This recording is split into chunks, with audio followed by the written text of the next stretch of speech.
Quand il a commencé à travailler, cet homme-là pouvait espérer rester toute sa vie dans le même emploi.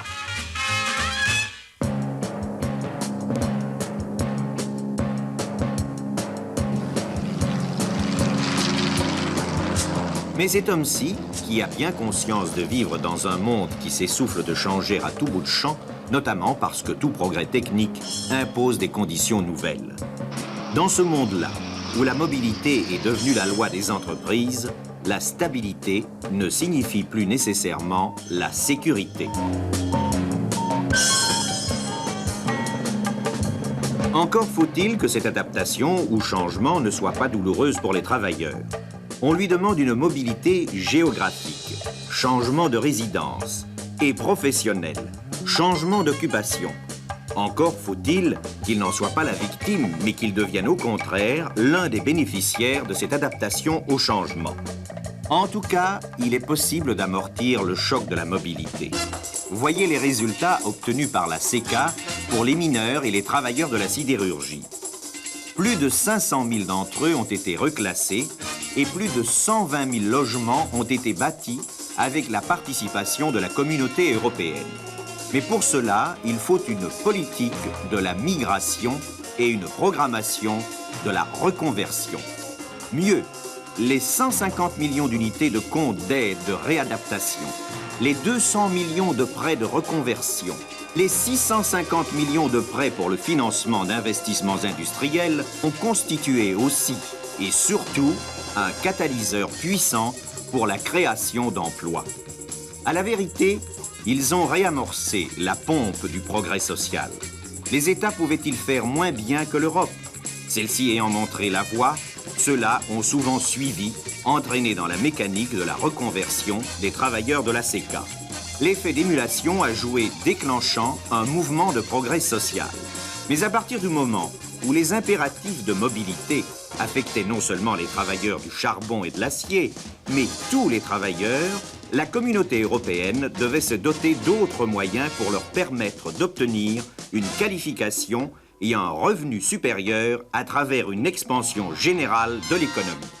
C'est pour cela qu'on a créé le nouveau Fonds social européen, pour faire en sorte que dans tous les secteurs de l'activité économique, l'absence de stabilité dans l'emploi ne soit pas synonyme d'insécurité et n'entraîne pas de réduction du revenu. C'est que tous, nous sommes obligés par l'évolution de notre société de mettre constamment à jour nos connaissances professionnelles. C'est ainsi seulement que chacun peut épanouir pleinement ses talents.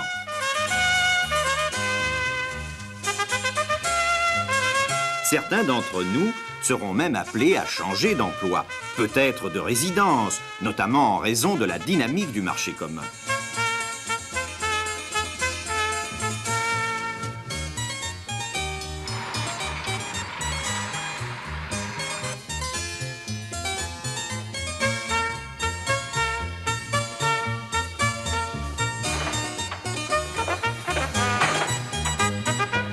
Car enfin, pour ne prendre qu'un exemple, la CEE a passé des accords visant à abaisser les droits de douane avec des pays de plus en plus nombreux.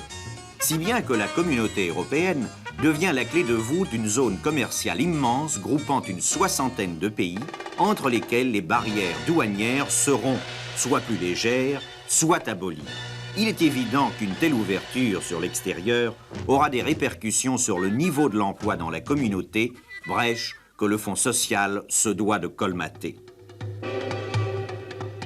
Mais le Fonds social peut beaucoup plus encore. On lui demande aujourd'hui de stimuler l'expansion économique. Comment cela? Dans certaines régions, le Fonds social intervient pour assurer ou améliorer la formation professionnelle des travailleurs. Or, cette formation non seulement permet, mais elle conditionne parfois la création et le développement des entreprises. C'est donc le progrès social qui peut donner l'impulsion à l'expansion économique. L'homme au travail a cependant d'autres préoccupations. Pour des millions de travailleurs, le visage quotidien de la société industrielle, c'est ceci. Le carrousel des chaînes de montage, le manège qui tourne sans arrêt, les cadences, la prime. Pour eux, l'envers du progrès, la rançon d'un peu plus de bien-être, c'est encore, c'est toujours cela, des gestes répétés indéfiniment par des millions d'entre eux. Mais si l'on supprimait ces gestes, pourrait-on acheter tous les biens de consommation à un prix abordable?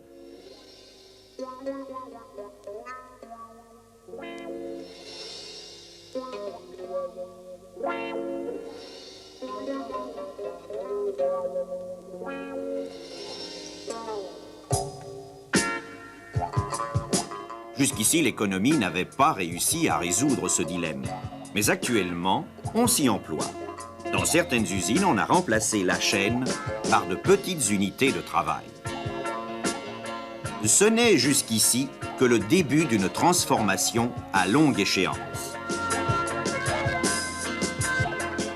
Mais une autre structure de travail exige des capacités humaines et professionnelles supérieures. Or, la communauté européenne peut, grâce au Fonds social, aider à la formation professionnelle des travailleurs appelés à exercer une fonction plus enrichissante. Elle peut autre chose. Certains travailleurs sont les victimes de conditions de travail pénibles. Le froid des salles de congélation, la chaleur dans les usines métallurgiques, le bruit des chantiers mécaniques, les aérosols des ateliers de peinture, la poussière. Or, à quoi bon limiter la pollution dans l'environnement si elle affecte l'être humain dans son travail? Mais voilà, juguler les pollutions coûte cher. Or, chaque pays, chaque entreprise doit tenir compte de la concurrence. Elle doit présenter sur le marché des produits compétitifs quant à la qualité, mais aussi quant au prix. Il importe donc que ceux qui feront les efforts financiers nécessaires pour limiter les pollutions à l'intérieur et à l'extérieur de l'usine ne soient pas pénalisés par rapport à ceux de leurs concurrents qui ne prendront pas les mêmes initiatives.